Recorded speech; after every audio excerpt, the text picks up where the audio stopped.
Hello everyone. आज day 20 है हमारा और आज का टॉपिक है चैप्टर 4 ओरल एविडेंस। ये वीडियो भी थोड़ी शॉर्ट रहेगी। ओवर जनरली मैं 1 आवर्स 15 मिनट्स का वीडियो बनाती हूँ, तो ये भी वन आवर्स के अंदर में हो जाएगा। ठीक है,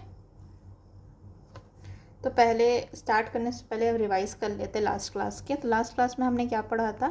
चैप्टर 3 पढ़ा था। चैप्टर 3 किसके बारे में बात करता था? Facts need not to be prove, facts which need not be prove. ठीक है, और उसमें हमने देखा था 51, 52, ये इसका रेंज क्या है से कहाँ तक था? 51 से लेके 53 था। तो 51, 52, 53। 51 में क्या था, 52 में क्या था, 53 में क्या था बताइए? 51 में था जुडिशियली नोटिसेबल फैक्ट। ठीक है, फिर हमारा 52 में क्या था? तो कोर्ट शैल, मैंडेटरी था कोर्ट के लिए क्या करना? जुडिशियल नोटिस लेना। और यहाँ पे क्या था? Admitted fact.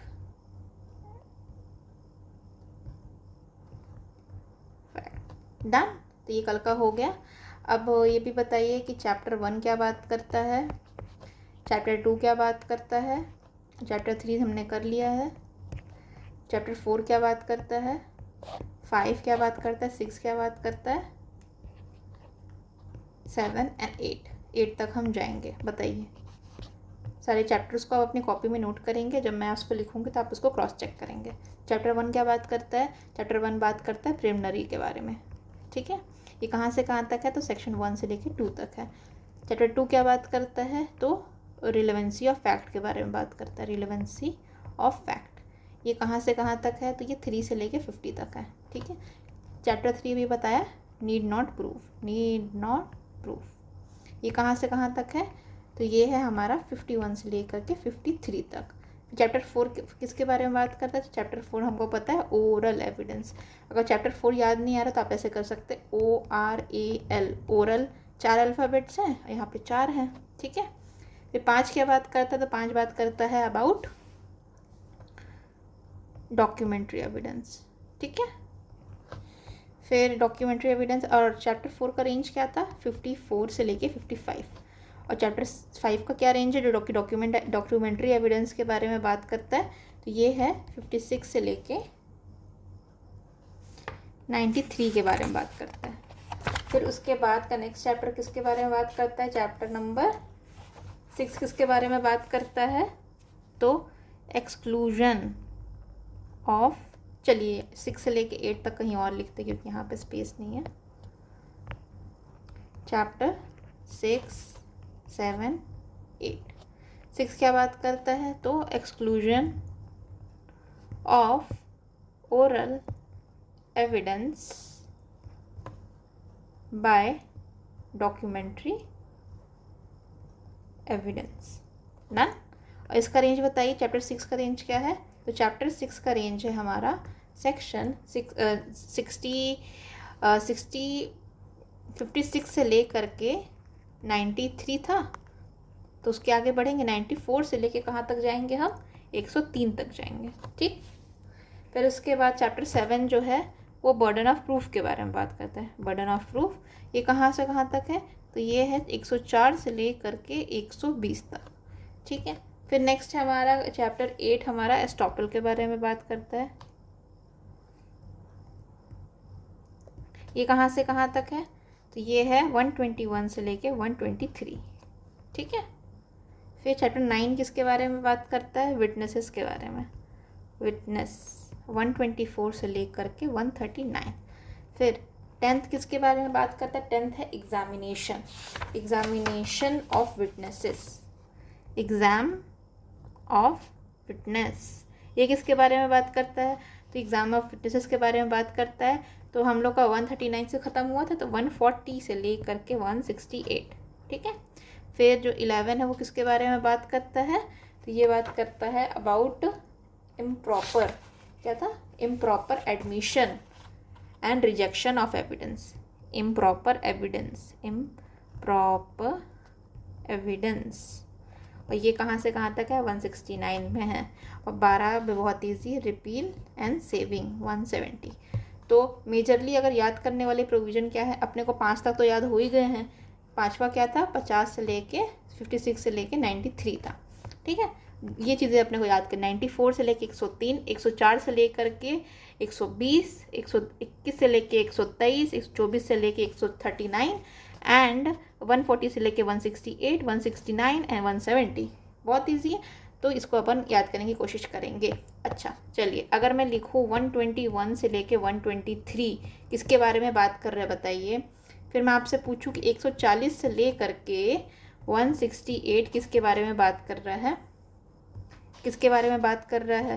फिर अगर मैं आपसे पूछूं कि 3 से लेकर के 50 किसके बारे में बात करता है, कौन सा चैप्टर है। आप चैप्टर का नाम भी बताएंगे, चैप्टर नेम भी बताएं, चैप्टर नंबर भी बताएंगे और उसका नाम भी बताएंगे। ठीक है, 2 डैश है यहाँ पे। फिर उसके बाद और बताइए, और मैं पूछती हूँ 121 से लेके 123 किसके बारे में बात करता है। ठीक है, फिर 56 से लेके 93 किसके बारे में बात करता है। फिर 94 से लेकर के 103 किसके बारे में बात करता है। ठीक है, और बताइए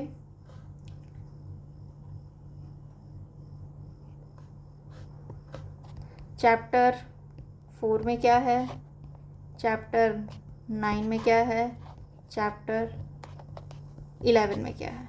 ठीक है, लिखिए। तो चैप्टर 4 में सबको पता है 4 अल्फ़ाबेट है हमारे, ORAL, तो ये हो गया ओरल। ठीक है, इसका रेंज बताइए। तो ये कहाँ से कहाँ तक था, तो 53 कि 54 बताइए, 54 से लेके 55, 2 सेक्शंस बस थे। फिर चैप्टर 9 अगर मैं सोचूं तो क्या है हमारा, विटनेसेस है। तो चैप्टर 9 में विटनेसेस दिए गए हैं। विटनेसेस का रेंज कहाँ से कहाँ तक है, तो विटनेसेस के बारे में 124 से लेकर के 139 तक दिया गया। 11वां में क्या है, इम्प्रॉपर एविडेंस के बारे में बात की गई है 168 में। बहुत ईजी है ये वाला। ठीक है, इसको हटाते हैं, अब यहाँ पे सॉल्व करते हैं। तो 121 से लेकर के चैप्टर कौन सा है, तो 121 से लेके 123 किसके बारे में बात करता है, स्टॉपल के बारे में बात करता है। ठीक, चैप्टर नंबर क्या है इसका, तो चैप्टर नंबर 8 है। ठीक है, और इसके और नेक्स्ट आते हैं 140 से लेके 168 किसके बारे में बात करता है, तो ये एग्ज़ाम के बारे में बात करता है। एग्ज़ाम किसका हो रहा है, विटनेस का एग्ज़ाम हो रहा है। ठीक है, और ये चैप्टर कौन सा है, तो ये चैप्टर है 10, यस 10 है। फिर यहाँ रिलेवेंसी ऑफ फैक्ट है, chapter number 2 relevancy of fact, जो कि कहाँ से कहाँ तक है, 3 से लेकर के रिलेवेंसी ऑफ फैक्ट, ये 3 से लेके 50 तक है। फिर 121 से लेके ये फिर से रिपीट हो गया, ये स्टॉपल है। और 56 से लेके 93 किसके बारे में बात करता है, तो ये डॉक्यूमेंट्री एविडेंस के बारे में बात करता है। और डॉक्यूमेंट्री किसके बाद है, ये ओरल 4 में था, तो डॉक्यूमेंट्री 5 में होगा, तो चैप्टर 5 हो गया। फिर 90 से लेकर के 103 किसके बारे में बात करता है, तो ये चैप्टर कौन सा है हमारा, चैप्टर है हमारा ये इसके बाद का है। 93 के बाद 94 है, तो चैप्टर 6 हो जाएगा। ठीक है, और उसके बाद exclusion of oral evidence bye documentary evidence. Done, चलिए, तो ये हमने रिवाइज कर लिया, ये बहुत इंपॉर्टेंट रिवीजन हमने कर लिया। अब हम आएंगे, देखो ऐसे क्वेश्चंस बन जाते हैं, इसीलिए मैं चैप्टर्स को एंड सेक्शन रेंज को आपको अच्छे से याद करवा रही हूँ। ठीक है, तो अभी हम आते हैं सवालों के ऊपर। सवाल होने से पहले थ्योरी पढ़ लेंगे, 2 ही सेक्शन तो है। तो 54 है यहाँ पे, 55 है यहाँ पे, और चैप्टर नंबर कौन सा, चैप्टर नंबर 4 है, ओरल एविडेंस के बारे में पढ़ेंगे। तो सबसे पहला सवाल तो बन ही जाएगा कि प्रोविजन ओरल एविडेंस का कौन से चैप्टर में दिया गया, तो वी नो ये चैप्टर 4 है। चैप्टर 3 में क्या दिया है बताइए, यहाँ से भी सवाल कर लेते। चैप्टर 3 में क्या दिया गया है, तो 3 अभी हम पिछले वीडियो में पढ़ के आए हैं। पिछले वीडियो में हमने क्या पढ़ा था चैप्टर 3 के बारे में, fact need not to be proof. ठीक है, चैप्टर 4 में क्या है, ओरल एविडेंस है। 5 में क्या है, डॉक्यूमेंट्री एविडेंस है। 6 में क्या है, तो 6 में है हमारा oral, exclusion of oral by document, oral by document ऐसे शॉर्ट में लिख सकते हैं। अब इसका रेंज भी बता दीजिए लगे हाथ, तो ये कंप्लीट ही हो जाएगी टॉपिक हमारी। तो fact need not to be proof, तो 51 से लेके 53। ओरल एविडेंस कहाँ से कहाँ तक है, 54 से लेके 55। डॉक्यूमेंट्री कहाँ से कहाँ तक, 56 से लेके 93। और oral evidence, oral by documentary वाला प्रोविज़न कहाँ दिया गया है, तो ये 94 से ले करके 103 तक है, क्योंकि 104 से क्या चालू हो जाएगा, burden of proof. Burden of proof 104 से लेके 120 तक दिया रहता है, तो बर्डन प्रूफ कौन सा चैप्टर हो गया, चैप्टर 7 हो गया। डन। चलिए आगे बढ़ते हैं, अब थ्योरी पार्ट कर लेते हैं। पहले ये सब सेक्शंस का थ्योरी पार्ट कर लेते हैं। चलिए यहाँ पे हमारे प्रोविज़न दिए गए हैं। तो चैप्टर नंबर कौन सा है हमारा, चैप्टर नंबर 4 है, ओरल एविडेंस के बारे में है, और सेक्शन 54 से लेके 55। ठीक है। अब सेक्शन 54 में क्या लिया है कि जो प्रूफ ऑफ फैक्ट होगा वो ओरल ऑफ एविडेंस से दिया जाएगा। All fact except the content of the document may be proved by a evidence. मतलब बोला जा रहा है all fact, all fact means सभी कुछ, all fact proved by oral evidence, oral साक्ष्य दिया जा सकता है। हर फैक्ट का ओरल एविडेंस दिया जा सकता है। और एक एक्सेप्शन है। एक्सेप्शन क्या है, कंटेंट ऑफ डॉक्यूमेंट, डॉक्यूमेंट में क्या लिखा है बस वो, उसके लिए हम ओरल एविडेंस नहीं दे सकते, बाकी हर चीज़ के लिए ओरल एविडेंस दिया जा सकता है। ठीक है, डन। ये वाला फर्स्ट सेक्शन बहुत प्यारा एंड स्वीट सा था, ये कंप्लीट हो गया। तो proof of fact by oral evidence. ठीक है। फिर oral evidence to be direct, जो ओरल एविडेंस होगा वो डायरेक्ट होगा। तो oral evidence shall in all cases whatever be direct if referred. ठीक है। तो ओरल एविडेंस डायरेक्ट होना चाहिए, कंडीशन दे दिया गया। The fact which could be seen is must be the evidence of witness who saw it. ठीक है। अगर कोई फैक्ट है जिसको देखा जा सकता है तो वही व्यक्ति बताएगा जिसने उसको होते हुए देखा है। फिर उसके जो फैक्ट है अगर वो सुना जा सकता है तो वही विटनेस करेगा, एविडेंस देगा जिसने उसको सुना है। फिर जो फैक्ट है वो सेंसेस के थ्रू परसीव किया जा सकता है, तो वो जो फैक्ट है वो विटनेस खुद सेंसेस से परसीव करेगा, तभी उसको वैलिड माना जाएगा। फिर जो ओपिनियन और the grounds on which opinion is held, मतलब किस बेसिस पे अपनी ओपिनियन किसी भी व्यक्ति ने बनाई है, किसी भी एक्सपर्ट ने बनाई है, किसी भी इंडिविजुअल ने बनाई है, तो वो जो ग्राउंड्स ऑफ ओपिनियन है, मतलब किस बेस पे वो इंसान बोल रहा है, वो चीज़ अगर प्रूव करनी है तो जिसकी ओपिनियन है वही इस ग्राउंड को प्रूव करेगा। ठीक है। Provided that the opinion of expert expressed in an treaties, अगर ओपिनियन ऑफ एक्सपर्ट हम ले रहे हैं किसी ट्रीटी को लेकर के, ठीक है, commonly offered for the sale. तो ये ट्रेसिस जो है, ट्रीटीज नहीं है, ट्रेसिस मीन्स बुक्स या रिटन वर्क। ठीक है, उसको बोलते हैं ट्रेसिस, जो कि offered for sale, commonly offered for sale. मतलब अगर ओपिनियन ऑफ एक्सपर्ट किसी बुक या किसी राइटिंग का है और वो जनरली मतलब ऑफर्ड फॉर सेल है, means available in the market है। ठीक है। तो उसके ग्राउंड्स ऑफ ओपिनियन को अगर हम लोग को कंसिडर में लेना है, कोर्ट को कंसिडरेशन में लेना है, उसका एविडेंस लेना है, तो उसको मतलब खाली बस वो जो है हमारी ट्रेसिसाइज मतलब वो बुक को ही प्रेजेंट करेंगे, दैट इज़ इनफ। कब इनफ होगा ये चीज़, जब जो ऑथर है वो डेड हो या मिल नहीं सकता या इनकैपेबल हो गया है एविडेंस देने के लिए, और can not be called as a witness without an amount of delay and expenses which the court render unnecessary. ठीक है। तो कभी भी कोई भी राइटर, किसी भी बुक का राइटर जो ऑथर है वो डेड है, फर्स्ट, मिल नहीं रहा है, सेकेंड, या फिर इनकैपेबल है गिविंग एविडेंस, इनकैपेबल है एविडेंस देने के लिए, विटनेस की तरह बुलाया नहीं जा सकता, क्योंकि क्या होगा, डिले होगा या एक्सपेंस होगा। ठीक है। और कोर्ट कंसिडर करती है इसको अननेसेसरी। तो उस केस में क्या कर सकती है, उसकी जो बुक है उसको ही प्रोड्यूस करवा सकती है कोर्ट, ओपिनियन ऑफ एक्सपर्ट को प्रूफ करने के लिए। ठीक ठीक है। नेक्स्ट है हमारा provided further if oral evidence refers to the existence and the condition of any material thing other than document the court may think fit require production of such material for its inspection. जब कोई ऐसा चीज़ है जिसकी existence और condition के बारे में सवाल है, तो जो कि वो जो मटेरियल है वो डॉक्यूमेंट के अलावा कुछ और है, तो कोर्ट क्या कर सकती, खुद मंगवा के इंस्पेक्ट कर सकती है।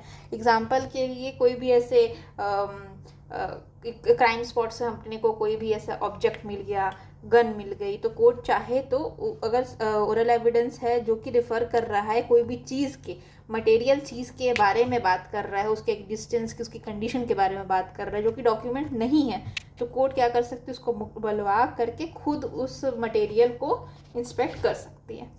ये हो गया हमारा ये वाला चैप्टर का रीडिंग ख़त्म। अब हम MCQs लगाएंगे। चलिए ये सवाल को लगाइए। The testimony of witness to existence and non existence of fact क्या होगा। तो सबसे पहले हेयरसे एविडेंस। हेयरसे एविडेंस कहाँ कहाँ दिया है, तो सेक्शन 4 में दिया है, वो क्या है, रेस जस्टे है। फिर इसके बाद है सेक्शन कौन सा हमारा 26 में डाइंग डिक्लेरेशन है। ये सब एग्जांपल है किसके, हेयरसे एविडेंस की। मतलब डायरेक्टली अगर कोई व्यक्ति नहीं बोल रहा है, उस किसी और के थ्रू बोल रहे हैं या फिर कोई और सुना है, सुनी बातें हैं, उसको हेयरसे एविडेंस बोलते हैं। ठीक है, तो ये तो आंसर नहीं होगा। ओरिजिनल एविडेंस ऐसा कोई चीज़ होता नहीं है, मैंने तो नहीं पढ़ा अभी तक। इसका आंसर होगा C। यहाँ पर टेस्टिमनी की बात आती है। टेस्टिमनी माने ओरल, एक तरह से ओरल एक्सप्रेशन होता है, टेस्टिमनी उसी को बोलते हैं। टेस्टिमनी अगर विटनेस दे रहा है किसी भी चीज़ के एग्जिस्टेंस का और नॉन एग्जिस्टेंस का, किसी भी फैक्ट के या फैक्ट इन इशू के, तो उसको बोलते हैं ओरल एविडेंस। डायरेक्ट एविडेंस क्या होता है, तो ओरल एविडेंस ही डायरेक्ट एविडेंस होता है। ऐसा कहाँ कहा गया है, सेक्शन 55 में कहा गया है। फिर next, Indian evidence act does not expressly mention about, को किसके बारे में मेंशन नहीं करता है। ओरल एविडेंस के बारे में येस करता है। कहाँ दिया है, सेक्शन के चैप्टर है इसके बारे में। चैप्टर कौन सा है, चैप्टर 4 में। कहाँ से कहाँ तक, सेक्शन 54 से लेके 55 तक। डॉक्यूमेंट्री एविडेंस के बारे में कहाँ दिया है, तो सेक्शन डॉक्यूमेंट्री एविडेंस के बारे में वी हैव चैप्टर का नाम बताइए, तो चैप्टर कौन सा है, 6 है, क्योंकि 6 नहीं है, 4 ओरल है तो 5 डॉक्यूमेंट्री है। और ये कहाँ से कहाँ तक है, तो 56 से लेकर के 93 तक है। डन। उसके बाद आगे बढ़ते हैं। सेकेंडरी एविडेंस के बारे में कहाँ दिया गया, सेकेंडरी एविडेंस के बारे में सेक्शन 58 में दिया गया है। ठीक है, और D फिर हमारा आंसर होगा एक्सप्रेसली प्रोवाइडेड नहीं है, नॉट एक्सप्रेसली मेंशन, तो सर्कमस्टेंशियल एविडेंस है। सर्कमस्टेंशियल एविडेंस में होता है कि सारी चीज़ें मिल के बहुत सारी चीज़, एक पर्टिकुलर चीज़ बहुत जगह चीज़ों पे इशारा कर रही है कि ऐसा भी हो सकता है, ऐसा भी हो सकता है, ऐसा भी हो सकता है। कोई सर्कमस्टेंसेस मिलजुल के एक चीज़, एक स्ट्रीमलाइन चीज़ के ऊपर काम कर रहे हैं, तो उसी को बोलते हैं सर्कमस्टेंशियल एविडेंस। ठीक है, फिर आगे बात करते हैं। The contents of the document under section 54 में बी प्रूव्ड बाय, जो कंटेंट ऑफ डॉक्यूमेंट उसको कैसे प्रूव किया जाएगा, ओरल एविडेंस से किया जा सकता है, नो। सेकेंड सर्कमस्टेंशियल एविडेंस से किया जा सकता है, नो। तो 851 का आंसर क्या होगा, प्राइमरी या सेकेंडरी एविडेंस के थ्रू किया जा सकता है। तो कंटेंट्स ऑफ द डॉक्यूमेंट कैसे प्रूफ करेंगे हम, तो प्राइमरी और सेकेंडरी एविडेंस देके करेंगे, ओरल एविडेंस देके नहीं कर सकते हैं। और यहाँ पे जो सेक्शन 54 में क्या लिखा था कि ऑल फैक्ट्स, सारे फैक्ट्स को प्रूफ किया जा सकता है। प्रूव्ड कैसे प्रूफ किया जा सकता है, बाय ओरल एविडेंस। ठीक, ओरल एविडेंस से किया जा सकता है। एग्जाम्पल, एक एक्सेप्शन था। एक्सेप्शन क्या था, एक्सेप्शन था हमारा एक्सेप्ट क्या था बताइए, contents of document, contents of documentary evidence. तो यहाँ पे हमारा आंसर होगा प्राइमरी और सेकेंडरी एविडेंस से क्या प्रूफ किया जा सकता है, डॉक्यूमेंट्री एविडेंस को प्रूफ किया जा सकता है। फिर आगे बढ़ते हैं। नो फैक्ट्स, सवाल देखिए। तो सबसे पहला, नो फैक्ट्स ऑफ विच, सबसे पहले देखना है नॉट करेक्ट, अंडरलाइन करें। हमेशा क्वेश्चन मिले ना तो अंडरलाइन कर लीजिए, नॉट करेक्ट। अब हमको इसमें से गलत खोजना है। ठीक है, तो सही कौन कौन सा है, तो no facts which the court will take notice need not to be proved. ये कहाँ दिया गया है, कोर्ट नोटिस ले सकेगा, तो ये है जुडिशियली क्या, नोटिसिएबल फैक्ट, ठीक है। और ये कहाँ दिया गया है? सेक्शन 51 में दिया गया है। डन। फिर facts admitted need not to be proof, ये कहाँ दिया है? सेक्शन 53 में दिया गया है। फिर ये नेक्स्ट वाला देखिए, ये वाला देखिए, सबसे लास्ट वाला, oral evidence must be direct, ये कहाँ दिया गया? 55 में दिया गया है, ठीक है। तो इसका आंसर होगा, करेक्ट आंसर होगा ये गलत है, दिस इज़ रॉन्ग। तो क्या ऑल फैक्ट्स को ओरल एविडेंस से प्रूफ किया जा सकता है? तो सही यहाँ तक था, लेकिन कंटेंट्स ऑफ डॉक्यूमेंट को भी प्रूफ किया जाता है ओरल एविडेंस से, ये गलत हो गया। इसका आंसर क्या होगा? तो कंटेंट ऑफ डॉक्यूमेंट कैसे प्रूफ करेंगे हम? बाय प्राइमरी को ऐसे लिखते हैं, primary and secondary evidence. Done. आगे बढ़ते हैं, थोड़ा सा क्लियर नहीं है लेकिन कोशिश करिए पढ़ने की।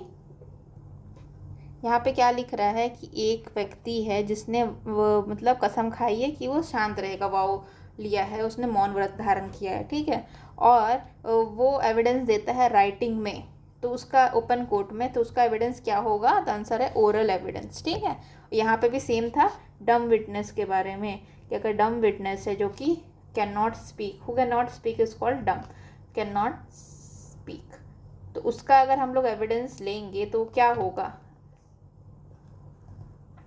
अगर कोई व्यक्ति है वो डम है और उसका एविडेंस हम लेंगे तो वो क्या कहलाएगा? तो अगर वो राइटिंग में देते हैं तो क्या कहलाएगा? तो वो ओरल एविडेंस ही कहलाएगा। अगर वो राइटिंग में दे रहे हैं तो वो डॉक्यूमेंट्री एविडेंस नहीं बन जाएगा, ठीक है। अब देखिए डॉक्यूमेंट्री एविडेंस कहाँ दिया है, चलो बताइए, फटाफट बताइए।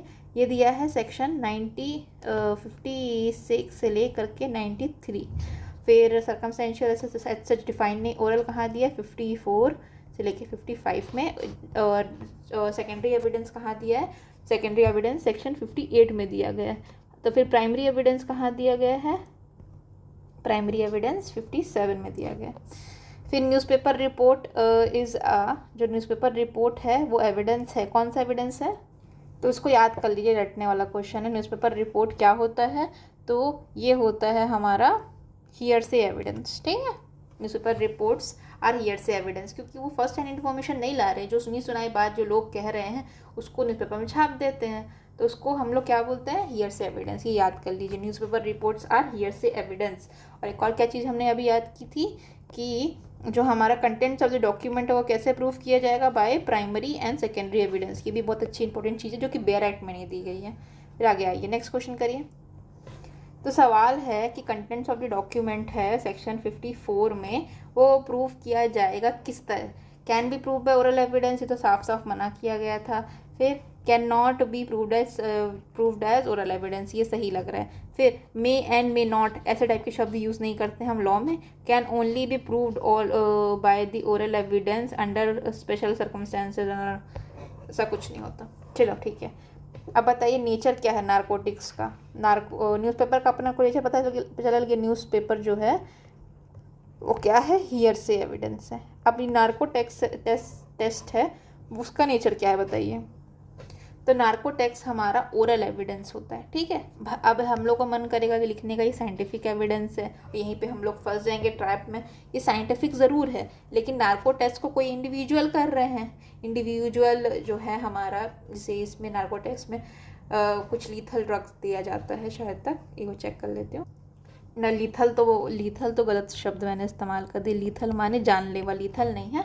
एक तरह का ट्रुथ सिरम बोलते हैं उसको। ट्रुथ सिरम मीन्स एक तरह का इंजेक्शन दिया जाता है, इसमें वो एक हिप्नोटिक स्टेट में चला जाता है व्यक्ति, और जो बोलता है वो फिर वो अपने आप को सच ही बोल देता है। तो ये टेस्ट कौन करेंगे? डॉक्टर्स करेंगे, ठीक है। डॉक्टर्स जो भी बोलेंगे वो ओरल एविडेंस कहलाएगा, ठीक है। और हमने जो प्रोवाइजो पढ़ा था, प्रोवाइजो में क्या बोल रहा था कि जो ग्राउंड्स ऑफ ओपिनियन है, प्रोवाइजो नहीं, 4th वाला जो क्लॉज था कि जो ओपिनियन ऑफ एक्सपर्ट है, ओपिनियन ऑफ एक्सपर्ट का ग्राउंड को भी डायरेक्ट होना पड़ेगा। मीन्स अगर ये जो नार्को टेस्ट कोई डॉक्टर कर रहे हैं, ठीक है, डॉक्टर कर रहे हैं, तो डॉक्टर जो करेंगे उनका ही ओरल एविडेंस अंडर सेक्शन 55 में लिया जाएगा, क्योंकि ओरल एविडेंस जो होता है वो डायरेक्ट होना चाहिए। जो इसके जो हमारा 55 का जो 4th क्लॉज है, जो कि क्या बात करता है? ओपिनियन के बारे में बात करता है। तो ओपिनियन अगर इनकी होगी, ओपिनियन ऑफ दी एक्सपर्ट की होगी, एक बार देखते हैं, आपको लैंग्वेज पढ़वाती हूँ। तो इसमें क्या लिखा है, फोर्थ वाला पॉइंट, एन ओपिनियन और the grounds on which that opinion is held, मतलब ओपिनियन खुद और उस ग्राउंड पे जो ओपिनियन हेल्ड की गई है वो वही व्यक्ति जे दे पाएगा एविडेंस जिसने उस ओपिनियन को बनाया है, ठीक है, या फिर उस ग्राउंड को बनाया है। तो अगर डॉक्टर बोल रहा है कि ये व्यक्ति, हाँ इसने कबूला है कि इसने ऐसा ऐसा किया है या इसके डिमीनर से ऐसा लग रहा है, तो डॉक्टर जो है वो हिमसेल्फ खुद आएंगे देने के लिए क्या, एविडेंस, ठीक है। तो ये इसीलिए कहलाता है कि ये नार्को टेस्ट है वो डॉक्टर का ओरल एविडेंस है। Next question. अब देखिए, ऑल स्टेटमेंट, जो भी स्टेटमेंट जो कोर्ट परमिट कर रहा है या फिर required to be made before it, जो भी स्टेटमेंट कोर्ट परमिट कर रहा है या फिर चाह रहा है कोर्ट क्या कि मेरे सामने वो विटनेस बोले in relation to the matter of the fact under inquiry, तो वो कैसा एविडेंस है, तो ये स्टेटमेंट दिया जा रहा है वो है हमारा ओरल एविडेंस, ठीक है। यहाँ पे कुछ व्यक्ति को मन करेगा कि ए प्राइमरी भी होगा ओरल भी होगा, तो ऐसे अपने को ट्रैप में नहीं फंसना, प्राइमरी होगा वो भले लेकिन ये ओरल एविडेंस की कैटेगरी में फॉल करेगा, ठीक है। नेक्स्ट क्वेश्चन देखिए, ओरल एविडेंस कब अलाउ किया जाएगा, जब कोर्ट के सामने दिया हो या फिर कोर्ट या कि कहीं और भी दिया हो, ये ट्रायल में दिया हो, इन्वेस्टिगेशन में दिया हो या फिर पुलिस के सामने दिया हो, तो ओरल एविडेंस कब कहलाएगा ओरल एविडेंस, जब वो कोर्ट में दिया हो। इसका आंसर ए होगा। चलिए नेक्स्ट आइए, नेक्स्ट सवाल को देखिए, 859 को बताइए। तो इसमें क्या है, कोई भी विटनेस है जो कि बोल नहीं सकते, अनेबल टू स्पीक, वो एविडेंस देते हैं राइटिंग में ओपन कोर्ट में, ठीक है। वहाँ पे वो था कि कोई भी व्यक्ति जो है जो उसने कसम खाई है, वाव किया है कि मैं कुछ नहीं बोलूँगा, जैसे वो नेचुरली करे या नेचुरली बोल नहीं सकते या फिर उन्होंने बोला है कि मैं नहीं बोलूँगा, कोई फ़र्क नहीं पड़ता, कोई व्यक्ति नहीं बोल रहा है और राइटिंग में बोलता है, ओपन कोर्ट में बोलता है, तो उसको क्या कहलाएगा, वो ओरल एविडेंस कहलाएगा। राइट आंसर यही होगा। चलो 50 मैं फटाफट लिख देती हूँ, आप चेक कर लीजिएगा। इसका रेंज कहाँ से कहाँ तक है, 54 से लेकर के 55 तक है, ये 56 से लेकर 93 तक है। प्राइमरी एविडेंस कहाँ है, 57 में है, राइट 57 में है ना, और सेकेंडरी एविडेंस 58 में है। डन, आगे बढ़िए। डम विटनेस, नेक्स्ट क्वेश्चन। अब देखिए, कोई भी डम विटनेस है जो कि बोल नहीं सकते, वो साइन लैंग्वेज में बता रहे हैं, तो वो क्या होगा, वो ओरल एविडेंस होगा। Done, next question. सेक्शन 55 के अकॉर्डिंग जो ओरल एविडेंस होता है ऑल केसेस में वो कैसा होना चाहिए, डायरेक्ट होना चाहिए। Done, next question. An evidence given in writing open court, कोई पर्सन बोल नहीं सकता, वो क्या कहलाएगा, ओरल एविडेंस कहलाएगा। नेक्स्ट, तो ओरल एविडेंस अंडर सेक्शन 55 कैसा होगा, ओनली डायरेक्ट, ठीक है। नेक्स्ट क्वेश्चन, कोई व्यक्ति जो है वो बोल नहीं सकता है, ठीक है, वो अगर एविडेंस देता है तो क्या कहलाएगा, ओरल एविडेंस। डॉक्यूमेंट्री एविडेंस कहाँ से कहाँ तक दिया है, प्राइमरी एविडेंस कहाँ से कहाँ तक दिया, डॉक्यूमेंट्री 56 से लेकर के 93 और प्राइमरी कहाँ है 58 में। मैं इतनी बार लिख रही हूँ ना कि अगर आपको याद नहीं भी करना चाहो तो आपको याद हो जाएगा, मतलब इतनी बार नज़रों के सामने से चीज़ें गुजरती है ना, तो फिर रटना मतलब एकदम दिमाग में बैठना तय है। Evidence given by witness who is dumb in writing is deemed to be, कोई विटनेस अगर दे रहा है राइटिंग में तो उसको क्या बोलेंगे, that is called oral evidence. और डॉक्यूमेंट्री कहाँ दिया गया बताइए, 56 से लेके 93। कौन सा चैप्टर है, चैप्टर कौन सा चैप्टर बताइए, चैप्टर 5 है, ठीक है। फिर पर्सन जो कि बोल नहीं सकते, ठीक है, ओरल एविडेंस। डन, 58 56 से लेकर के 93। डन। यहाँ पे सवाल है कि कोई कंटेंट है डॉक्यूमेंट का या इलेक्ट्रॉनिक रिकॉर्ड है, उसको प्रूफ किया जा सकता है ओरल एविडेंस से, क्या किया जा सकता है, तो आंसर इज बिग नो, नहीं किया जा सकता। ये कहाँ बोला गया, सेक्शन कहाँ, 54 में बोला गया। आगे बढ़िए, अब ये सवाल को लगाइए, ठीक है। तो यहाँ पे बोल रहा है कि कौन सा स्टेटमेंट सही है, तो all facts can be prove by oral evidence, नहीं, यहाँ पे exception we know is content of the document. तो ये वाला जो है all facts except content of the document can be prove by oral evidence, ये करेक्ट है किसके कॉन्टेक्स्ट में, 54 के कॉन्टेक्स्ट में। फिर आइए, all facts except the content of the document and electronic evidence may be proved by oral evidence, ठीक है। अब ये technically this answer is correct, क्योंकि डॉक्यूमेंट में ना इलेक्ट्रॉनिक रिकॉर्ड्स भी आते हैं, तो ये एक तरह से इम्प्लाइडली करेक्ट है, ये इम्प्लाइडली करेक्ट हो जाएगा ये, और ये वाला एक्सप्रेसली करेक्ट होगा, ठीक है। और बाकी ये दोनों को साथ में मेरे हिसाब से एग्जामिनर को नहीं देना चाहिए था, क्योंकि दोनों ही सही हैं। और प्लस ये जो है ये बेयर एक्ट के अकॉर्डिंग सही है, और हमेशा जो लॉ स्टूडेंट होता है वो बेयर एक्ट के अकॉर्डिंग ही एकदम करेक्ट एक्यूरेट होना चाहिए। तो ये आंसर अपने को याद रखना पड़ेगा। ये एक्सेप्शन है कि all facts except the content of the document और electronic record may be proved by oral evidence. ठीक है, तो यहाँ पे 2 एक्सेप्शंस हो गए हमारे। कौन कौन से पहले एक्सेप्शन है? ऑल, सबसे पहले लिख देते all facts may be proved by oral evidence. ठीक है, सारे फैक्ट्स को प्रूव किया जा सकता है। एक्सेप्ट बताइए, 2 exceptions we have got. The first one is content of document, content of document, and the second exception is e record, electronic record. Done. चलिए नेक्स्ट क्वेश्चन पे आइए। The contents of document can not be proved by, तो can not be proved by oral evidence. Done. फिर oral evidence में be given in the court must be direct, oral और direct. ठीक है, next question. चलिए ये सवाल को सॉल्व करने के लिए हमको एक सेक्शन हमारा 103 या पता होना चाहिए। तो लेट्स मूव टू सेक्शन 103। सवाल पढ़ते, सवाल क्या कह रहा है? सवाल ये कह रहा है कि which of the following document oral evidence can not be given to remove any ambiguity. Oral evidence को रिमूव करने के लिए, मतलब ओरल एविडेंस के थ्रू एम्बिग्विटी रिमूव करने के लिए किस पे अप्लाई नहीं करेगा। तो ठीक है, document in reference to the existing fact, document which need not to be attested. ये एक एक्चुअली बोला जाए ना तो ये कौन से इसका है? ये हमारा लेटेंट एम्बिग्विटी, पेटेंट एम्बिग्विटी वाला चैप्टर था ना, जो exclusion of oral evidence bye documentary evidence, वहाँ का है ये। फिर भी इसका आंसर होगा ये। सेक्शन 103 में दिया गया है कि अगर कोई विल है इंडियन सक्सेशन एक्ट का, उसमें ओरल एविडेंस नहीं दिया जा सकता है, और बाकी चीज़ों में दिया जा सकता है अगर रेफरेंस हो रहा है एग्जिस्टिंग फैक्ट का। ठीक है, ये कौन सा प्रोविज़न है? सेक्शन कौन सा है ये? तो सेक्शन 98 है। ठीक है, फिर the document which need attestation by the attesting witness, ये कौन सा प्रोविज़न है हमारा? ये भी उसी चैप्टर का है, और ये वाला है 101 में दिया गया है, जो इलिजिबल कैरेक्टर या प्रोविजनल या लोकल एक्सप्रेशन के बारे में बात होगी। तो ओरल एविडेंस दिया जा सकता है, बट किस में नहीं दिया जा सकता? किसी विल में, इंडियन सक्सेशन एक्ट वाली चीज़ में ओरल एविडेंस नहीं दिया जा सकता। Next question. तो ये जो है हमारा unable to speak, writing open court में देती है, तो वो क्या कहलाएगा? ओरल एविडेंस कहलाएगा। डॉक्यूमेंट्री कहाँ दिया गया? 55 से लेके 93 तक दिया गया है। सेकेंडरी एविडेंस कहाँ दिया गया? 58 में दिया गया है। प्राइमरी कहाँ दिया है? 57 में दिया गया है। और ओरल एविडेंस कहाँ दिया है? 54 से लेके 55 में दिया गया है। Next question. चलिए नेक्स्ट क्वेश्चन करिए। ओरल एविडेंस क्या होगा? डायरेक्ट होगा। ठीक है, परफेक्ट।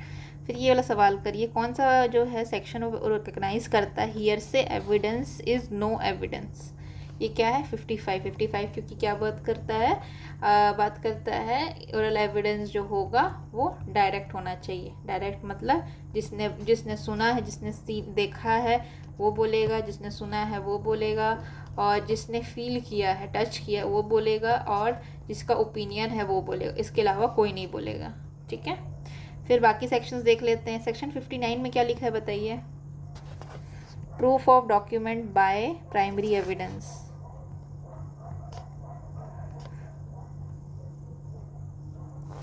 ठीक है, फिर नेक्स्ट है हमारा 94 में क्या लिखा है? तो 94 में लिखा है अबाउट बेस्ट एविडेंस रूल।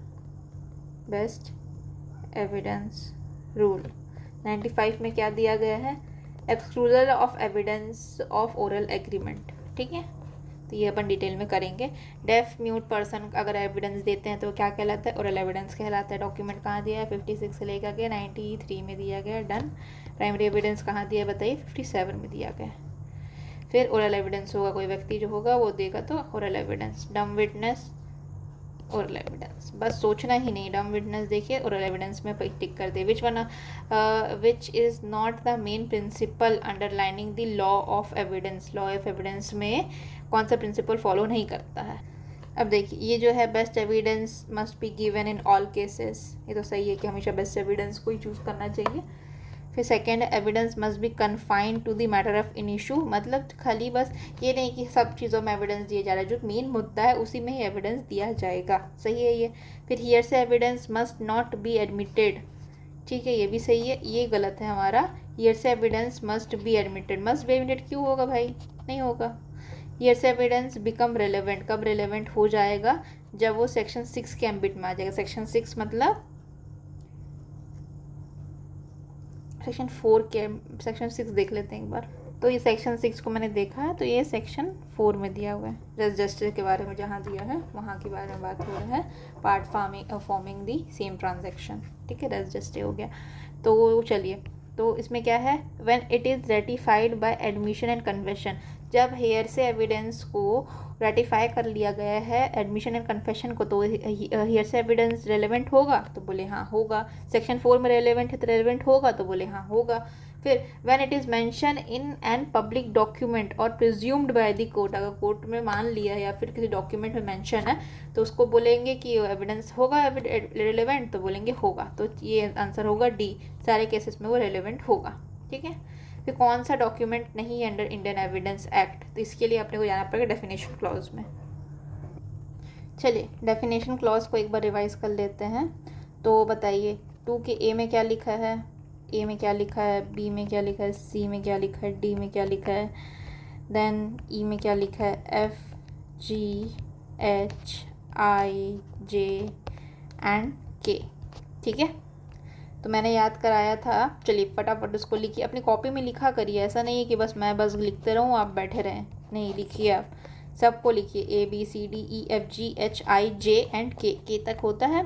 तो ए में अपने को पता है कोर्ट से शुरू करेंगे, मामला कहाँ जाता है, कोर्ट जाता है, कोर्ट से शुरू कोर्ट से ख़त्म। फिर सी एक और रहता है हमारा कंक्लूसिव प्रूफ, बी से हमारा कंक्लूसिव प्रूफ हो गया। फिर सी से ही हमारा क्या होगा, बी में कंक्लूसिव प्रूफ हो गया, फिर सी में डिसप्रूव हो गया, डिसप्रूव, ठीक। फिर डी ई एफ बहुत सिंपल है, डी फॉर डॉक्यूमेंट, फिर E for evidence, F for fact, G for fact in issue, H and I बताइए। यहाँ पे मैंने आई और जे को साथ में पढ़ाया था, तो आई और जे का पेयर बनेगा, तो पहले नॉट प्रूफ आएगा, नहीं पहले प्रूव्ड आएगा, पहले नॉट प्रूफ आएगा, नॉट प्रूव्ड, फिर प्रूव्ड, फिर एक को कैसे याद कराया था, के आर की तरह दिख रहा है तो रिलेवेंट, के और आर सिमिलर दिखते हैं, देखिए ये रहा के, ये रहा आर, सेम हुआ। फिर इसके बाद रिलेवेंट, ये वाला हो गया रिलेवेंट। फिर देखिए अब एच में हमारा मे प्रिज्यूम था और आई एल में लास्ट है हमारा शेल प्रिज्यूम, डन हो गया। अब यहाँ पे आइए डॉक्यूमेंट्री एविडेंस के बारे में क्या दिया गया है, तो डॉक्यूमेंट्री एविडेंस मीन्स एक्सप्रेस और एनी मैटर एक्सप्रेस और डिस्क्राइब्ड और otherwise recorded upon any substance और मीन्स लेटर फिगर्स मार्क्स, ठीक है, ये सब हमारे डॉक्यूमेंट में फॉल करेंगे। इंटेंडेड टू यूज़ और नॉट यूज, फ़र्क नहीं पड़ता यूज़ करना है कि नहीं करना है। For the recording of that matter includes electronic and digital record, तो इलेक्ट्रॉनिक में डॉक्यूमेंट में हमारा इलेक्ट्रॉनिक और डिजिटल रिकॉर्ड भी आ गया, ठीक है।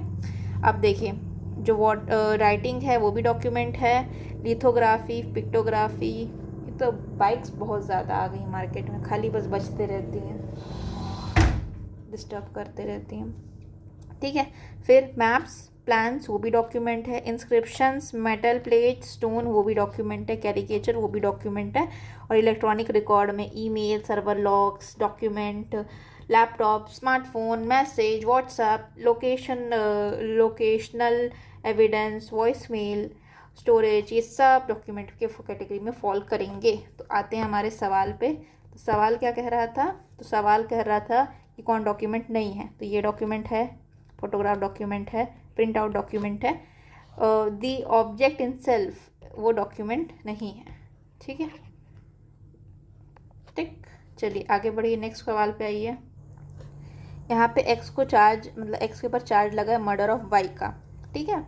अब जेड क्या बोलता है कि मैंने देखा एक्स को जेड बोल रहा है, जेड सेड कि मैंने देखा एक्स को वाई को स्टैब करते हुए, ठीक है।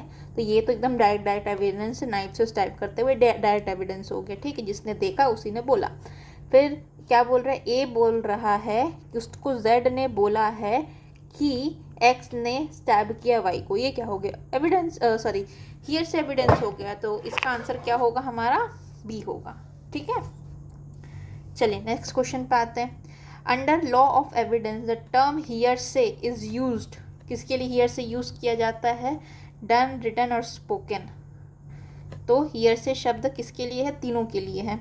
कोई भी चीज़ की जा रही है, लिखी जा रही है या बोली जा रही है, सारी चीज़ों को ही हम लोग बोलते हैं क्या, हियर से एविडेंस। सेकेंड, आगे बढ़िए नेक्स्ट क्वेश्चन। नेक्स्ट क्वेश्चन देखिए, all facts except the content of document में बी प्रूव्ड बाय। हर फैक्ट को except the content of document prove किया जा सकता है by oral evidence. Primary evidence कहाँ दिया है, 57 में दिया है। सेकेंडरी कहाँ दिया, 58 में दिया। सर्कमस्टेंशियल एविडेंस कहाँ दिया है बताइए, कहीं नहीं दिया है। Trick question. चलिए आगे आइए। ये तो मुझे लग रहा है कि किसका क्वेश्चन है, 86 दिल्ली एचजेएस का है। एक तो दिल्ली का पेपर है, ऊपर से एचजेएस का पेपर है। देख के लग रहा है फैमिली सेटलमेंट एंड ऑल, ना हमारे पेपर के लिए इंपॉर्टेंट नहीं है, हम इसको स्किप करेंगे। फिर नेक्स्ट क्वेश्चन, ये सवाल देखिए, जो फादर है एक्यूज्ड का वो सपोर्ट नहीं करता प्रोसिक्यूशन को ड्यूरिंग द ट्रायल, और उसने विटनेस को क्या बोला था कि उसके सन जो एक्यूज है उसने मर्डर कमिट किया है। तो ये स्टेटमेंट का नेचर क्या होगा, तो ये हियर से होगा। तो फादर बोल रहा है विटनेस को कि उसके बेटे ने एक्यूज ने किया है मर्डर। तो ये क्या हो गया, बहुत घुमा फिरी बात हो गई ना। तो एक तरह से सुनी सुनी बात हो गई, हियर से एविडेंस हो गया। नेक्स्ट, जो डिटेल्स है इंसिडेंट्स का प्रिंटेड इन न्यूज़पेपर वो कैसा है, तो ये हियर से है। डॉक्यूमेंट्री कहाँ दिया गया है, तो 56 से लेके 93 में दिया गया। कौन से चैप्टर में दिया, चैप्टर 5 में दिया गया, ठीक है। इनडायरेक्ट एविडेंस कहाँ दिया गया, कहीं नहीं दिया। रिलेवेंट एविडेंस कहाँ दिया, नहीं दिया गया, ठीक है। नेक्स्ट क्वेश्चन, कौन सा सही नहीं है हियर से एविडेंस के कॉन्टेक्स्ट में। अब ये देखिए, ये सवाल कह रहा है कि हियर से एविडेंस कौन सा नहीं होगा। Statement of the police, police का statement on the basis of inquiry conducted by him, उसने इंक्वायरी की, 10 लोगों से पूछा, और जिससे पुलिस जो होती है वो एक व्यक्ति ने बोल दिया, उससे नहीं होता कि वो 2-3 लोग से पूछती है, पूछ के एक कंक्लूजन में पहुंचती है कि कितने लोग ने देखा, मतलब कुछ ना कुछ सच्चाई होगी। तो ये जो होता है कि कंडक्ट किया गया था, that the accused was not at home on the night of the incidents, ये क्या होगा, ये हियर से होगा। तो ये नहीं, ये प्रॉपर इन्वेस्टिगेशन का पार्ट होगा, तो ये हियर से एविडेंस नहीं होगा। तो मतलब बाकी हियर से है। रिपोर्ट ऑफ द न्यूज़पेपर पता है अपने को, हियर से है।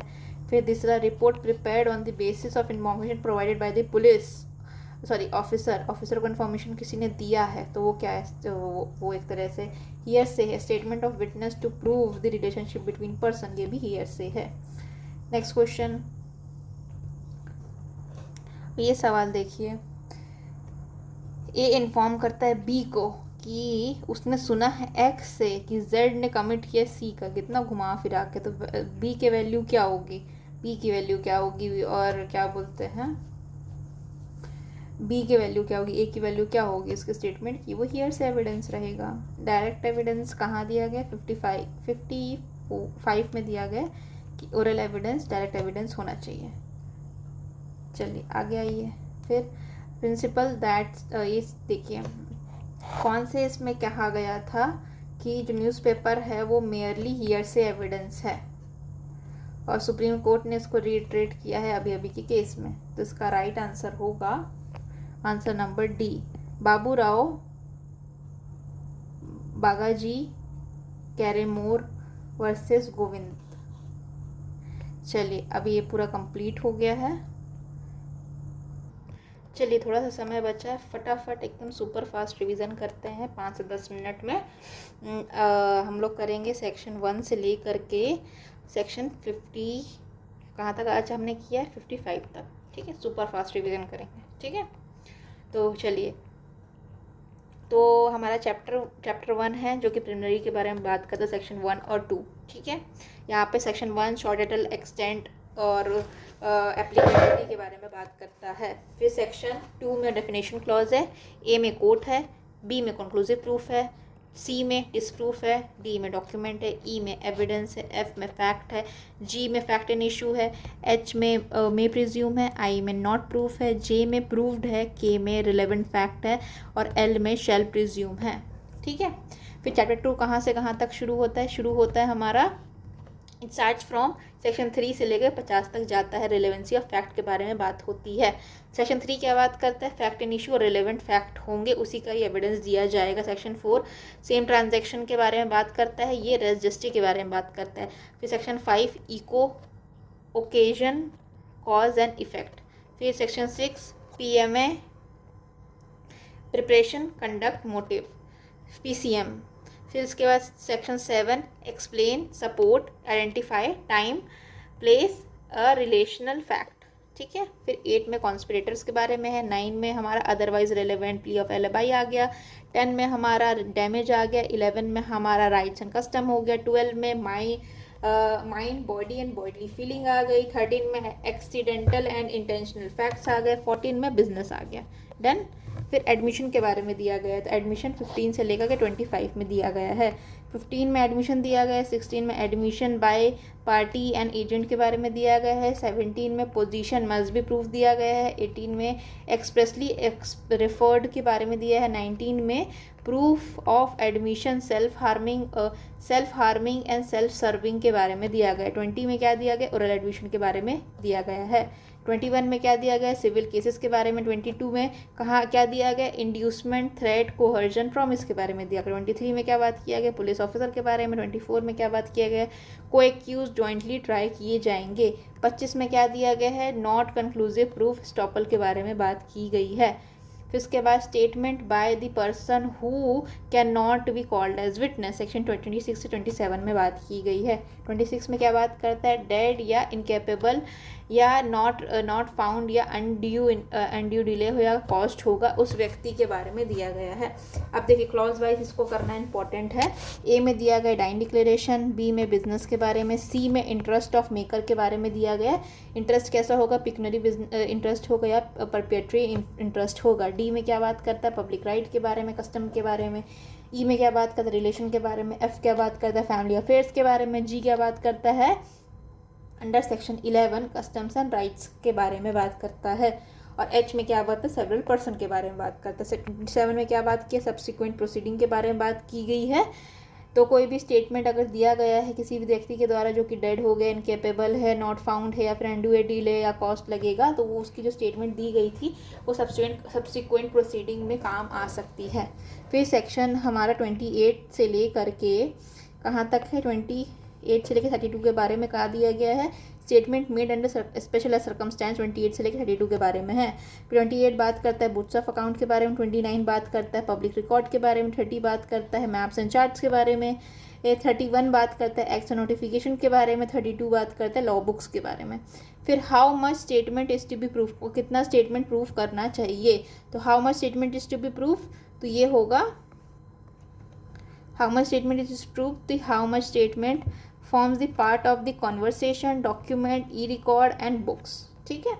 फिर judgement of the court when relevant, कब judgement of the court relevant होगा? सेक्शन 34 से लेकर 38 में दिया गया। 34 में रजिस्टर के बारे में बात किया गया, रेस जुडिकाटा के बारे में बात किया। 35 में matrimonial, insolvency, probate and admiralty के बारे में बात की। 36 में क्या बात की है? पब्लिक नेचर मैटर्स का। 37 में जजमेंट के बारे में बात किया है, नॉट रेलेवेंट। 38 में क्या बात किया है? फ्रॉड, कोरिजन एंड इनकम्पिटेंसी के बारे में बात किया गया है। फिर ओपिनियन ऑफ थर्ड पार्टी कहाँ किसके बारे में बात किया गया? यहाँ 39 से लेके 45 के में दिया गया है। 39 में बात किया है ओपिनियन ऑफ एक्सपर्ट, 40 में बात किया है fact bearing upon the opinion expert, 41 में दिया गया है हैंड राइटिंग एंड साइंस के बारे में, 42 में दिया गया जनरल कस्टम्स एंड राइट के बारे में, 43 में यूसेज टेनेंट के बारे में, 44 में रिलेशनशिप के बारे में, 45 में ग्राउंड्स ऑफ ओपिनियन के बारे में, कैरेक्टर के बारे में क्या दिया गया है? कहाँ दिया है? 46 से लेके 50 के बीच में दिया गया है।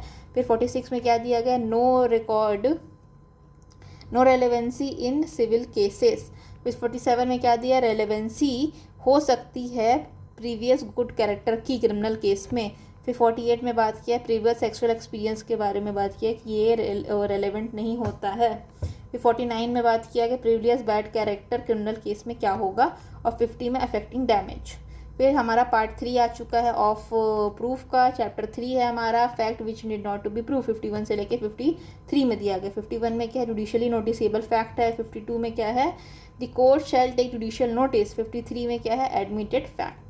फिर चैप्टर 4 में क्या बात करता है, ओरल एविडेंस के बारे में। 54 से लेके 55। 54 क्या होता है, ओरल एविडेंस होता है। 55 क्या होता है, जो डॉक्यूमेंट जिसको देखा गया है, हर्ड किया गया है, फेल्ड किया गया, फिर ओपिनियन है, वो ओरल एविडेंस होगा, वो डायरेक्ट होगा। ठीक है, यहाँ तक डन हो गया। 50 मिनट्स हो चुके हैं। सो थैंक यू सो मच, और ऐसे ही कनेक्टेड रहिए। और एक रिक्वेस्ट है आपसे, अगर आप इस वीडियो को अभी फॉलो कर रहे हैं जब ये सीरीज़ चल रही है, तो प्लीज़ लीव अ कमेंट कि वी लाइक योर वीडियो, ऐसे लिख सकते हो, वी लाइक योर वीडियो, या फिर I am following this series. इस टाइप से कुछ भी आप एक चीज़ एक बार लिख दीजिए, ताकि मुझे पता चले कि अभी जितने व्यूज़ आ रहे हैं वो जेन्युइनली कोई मतलब लोग देख रहे हैं और उसको पसंद कर रहे हैं। क्योंकि लाइक्स वगैरह आ रहे हैं, लेकिन अब मुझे डाउट होता है ये फैमिली वाले तो लाइक नहीं करें, क्योंकि दिखाता नहीं ना किसने देखा, किसने लाइक किया। तो मेरी फैमिली और फ्रेंड्स तो इसको लाइक नहीं कर रहे ना, क्योंकि मेरी मम्मा कमेंट करते रहती है। तो आई वांट कि जेन्युइनली ये किसी को इफ़ेक्ट कर रहा है, जनरली किसी के लिए काम आ रहा है। इफ़ येस, तो प्लीज़ इस चीज़ को एक कमेंट बस लीव कर दीजिए कि ये वाला चीज़ है हमारे काम आ रही है, और आपको पढ़ाने का तरीका जैसा भी ख़राब है, अच्छा है, गलती हुई, कुछ भी है, प्लीज़ राइट इट डाउन। और मैं उस चीज़ को देख करके फ्यूचर में इसको चेंज करने की कोशिश करूँगी, और अपनी क्वालिटी को और अपने टीचिंग स्टाइल को इम्प्रूव करने की कोशिश करूँगी। So thank you so much, see you in the next one.